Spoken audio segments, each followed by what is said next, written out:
পিলখানায় ছিলাম, আমাকে রুম থেকে ধরে নিয়ে যায়। আমি খেয়াল করেছি 3 জন লোক হিন্দি ভাষায় কথা বলছিল। আমার স্বামী শহীদ মেজর তানভীর হায়দার নূর 25 ফেব্রুয়ারি আমার হাজব্যান্ড 7:40 বাসা থেকে বের হয়ে যায়। এরপর তার সাথে আমার দুবার ফোনে কথা হয়েছিল। তখন তার কাছ থেকে আমি জানতে পারি যে দরবার হলে কিছু বিশৃঙ্খলা হয়েছে, কিন্তু সে কখনোই বলে নাই যে সেখানে কোনো সৈনিকরা বিদ্রোহ করেছে।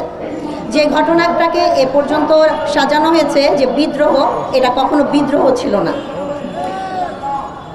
এরপরে আমি 2.5 থেকে 3 মাস পরের কথা বলি। আমার সংসার ছিল 34 রাইফেল ব্যাটালিয়নে রংপুরে। সেখানে আমি মালপত্র গুছানোর জন্য গিয়েছিলাম। সেখানে যাওয়ার পর ওখানের জওয়ানরা এত কান্নাকাটি করেছেন, তারা বলছিল যে আজকে যদি আমরা একজনও থাকতাম, সে কখনো ম্যাডামকে এভাবে একা ফেরত আসতে হতো না, বাচ্চারা বাবা ছাড়া হতো না। আমাদের মধ্যে যে সম্পর্কটা ছিল জওয়ানদের এবং অফিসারের, সেটা কখনো বিদ্রোহ দিয়ে শেষ হতে পারে না। এখানে যেটা বোঝানো হয়েছে যে বিদ্রোহ, আপনারা কেউ প্লিজ এটাকে বিদ্রোহ বলেন না। জওয়ানরা কখনো বিদ্রোহ করতে পারে না। কেউ বিপদগামী হতে পারে, কিন্তু বিদ্রোহ করতে পারে না।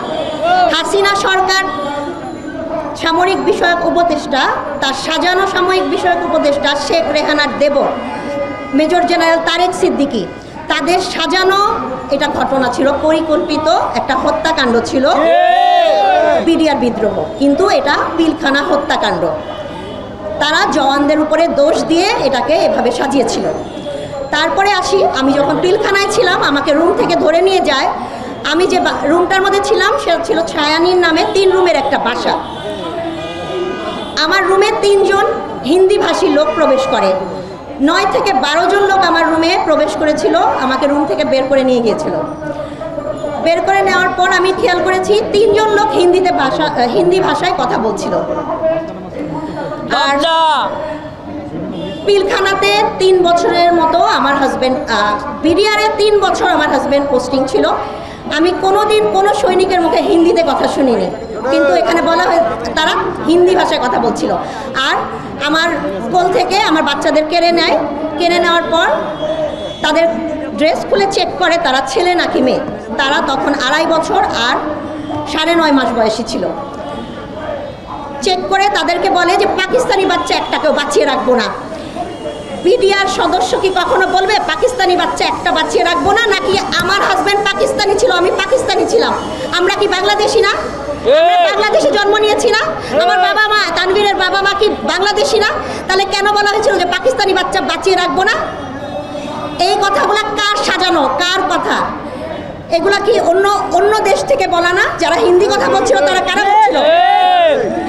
এই কথাগুলা আমি 3 মার্চ 2009 সালে তারেক সিদ্দিকীর মিসেস শাহিন সিদ্দিকীকে বলেছিলাম।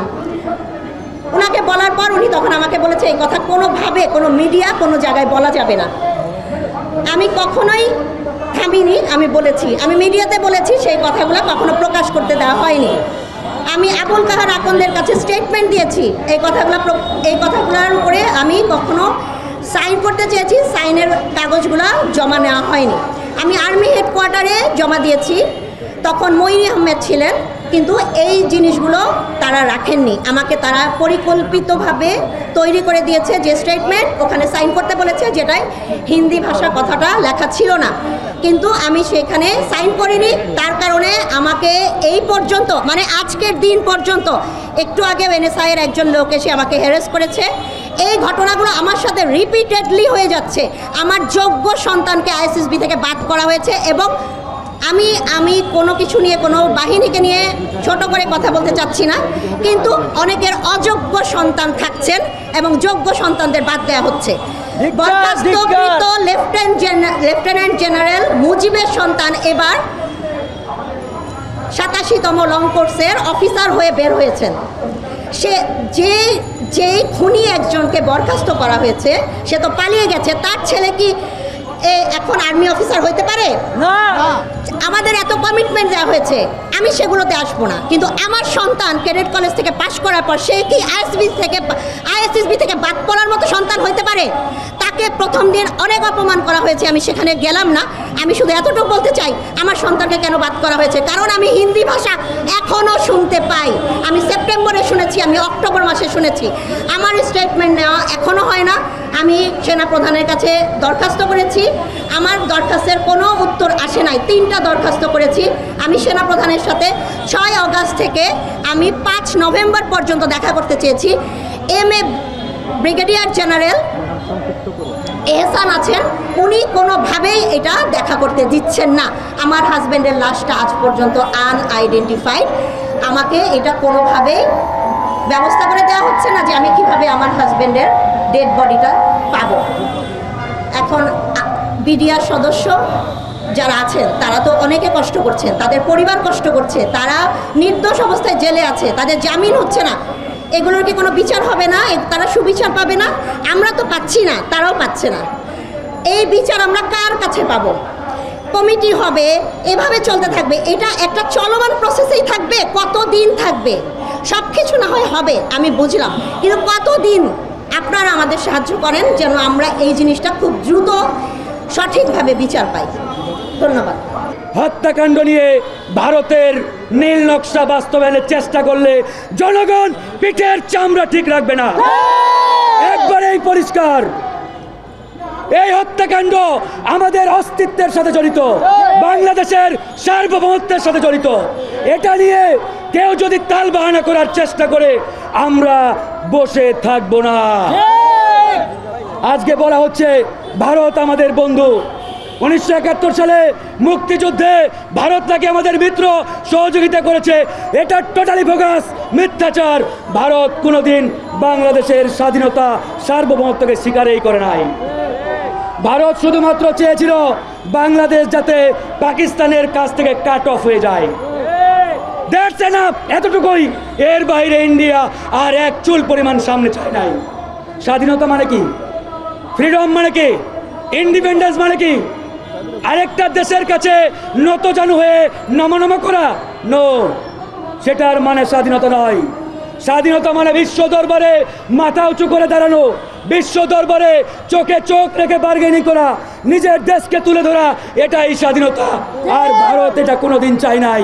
ভারত চেয়েছে বাংলাদেশ পাকিস্তানের কাছ থেকে আলাদা হোক আর ভারতের মুখাপেক্ষী থাকুক, ভারতের উপরে ডিপেন্ডেন্ট থাকুক, ভারতের উপরে নির্ভরশীল থাকুক।